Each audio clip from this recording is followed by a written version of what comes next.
Terima kasih Ibu. Sebelumnya mohon izin saya ingin ngobrol dengan Ibu ya Bu ya, dengan Ibu-ibu semua. Perkenalkan Bu, saya nama saya Saria Motekar. Ini juga teman saya namanya Neneng Motekar. Motekar apa itu Bu? Kalau Motekar itu motivator ketahanan keluarga. Di sini saya ingin ngobrol dengan Ibu, ingin sharing dengan Ibu mengenai kekerasan dalam rumah tangga. Anggap aja kita ngobrol ya Bu ya, bahwa Ibu ada keluhan atau apa bisa disampaikan ke kita. Di sini Bu, saya akan membahas mengenai KDRT. KDRT adalah kekerasan dalam rumah tangga. Biasanya KDRT itu objeknya itu ada pada perempuan Bu dan anak. Kebetulan kita semua perempuan ya Bu ya. Jadi biasanya objeknya itu kita Bu, perempuan.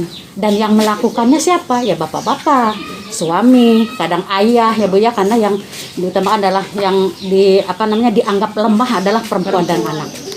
Kemudian di sini KDRT itu ada beberapa jenis Bu, bukan hanya hanya bentuk fisiknya saja, bukan, tapi ada 4 jenis kekerasan. 1, kekerasan secara fisik. Yang kedua, secara psikis. Yang ketiga, secara seksual, dan yang keempat secara ekonomi. Kekerasan secara fisik Bu, itu kita dapat lihat ya secara kasat mata, dengan mata sendiri bisa terlihat. Kenapa? Karena bentuknya ada bekas di dalam tubuh kita, seperti dipukul, ditampar, kemudian ditendang ataupun ditonjok ya Bu ya, kan akan meninggalkan bekas di dalam tubuh kita. Itu kekerasan secara fisik. Kemudian yang kedua itu kekerasan secara psikis. Itu yang dirasakan oleh hati. Kenapa? Karena berbentuknya cemoohan, sindiran, kemudian ejekan Ibu ya. Contohnya saja. Misalnya ibu memasak nggak enak sama suaminya diomong, ibu masaknya nggak enak banget katanya gitu. Ya itu semua itu termasuk di dalam kekerasan dalam rumah tangga secara fisikis ya Bu ya. Yang ketiga adalah secara seksual. Secara seksual ini maaf Bu, kan kita sudah berumah tangga Ibu ya. Ini si ibu dan si bapaknya tuh pengen melakukan hubungan suami istri dengan ibu. Tetapi pada saat si bapak ngajak, ibu itu dalam keadaan sakit ataupun kecapean, kelelahan karena habis bekerja seharian. Tetapi si bapak tetap memaksa, seakan-akan memerkosa kalau bahasa kasarnya Bu ya. Nah itu pun termasuk kekerasan dalam rumah tangga secara seksual. Yang keempat secara ekonomi. Apa tuh ekonominya? Ya ditelantarkan oleh bapaknya. Ibu nggak dinafkahi secara lahiriah, nggak dikasih uang, nggak dikasih apa ya Pak Bu. Padahal sehari itu ibu butuh uang 50.000 misalnya untuk kebutuhan sehari-hari, tapi bapak hanya ngasih 10.000.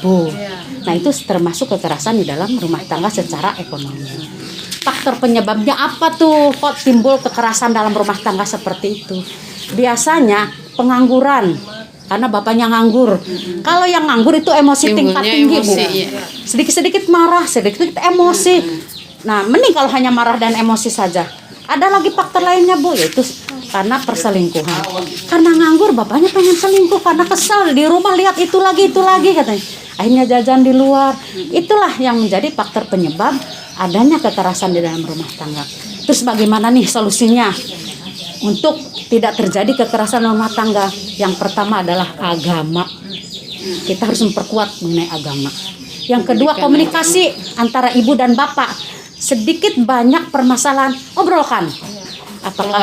Apakah di kamar atau di ruang tamu, pokoknya ngobrol secara intens dengan bapak bahwa ibu ada keluhan ini, bapak juga ada keluhan ini. Insya Allah kalau adanya komunikasi, semua permasalahan akan teratasi. Sampai di sini Ibu ada yang kurang paham? Atau sudah paham Ibu? Ada yang ditanyakan enggak? Mumpung kita kumpul, mumpung kita bersama, kalau ada yang kurang berkenan ataupun ada yang tidak dimengerti, enggak silahkan ditanyakan ke kami. Barangkali ada unek-unek atau ya, ibu ya. Pernah tahu tetangga ada yang mengalami ini mah enggak sampaikan. Tinggal disampaikan saja.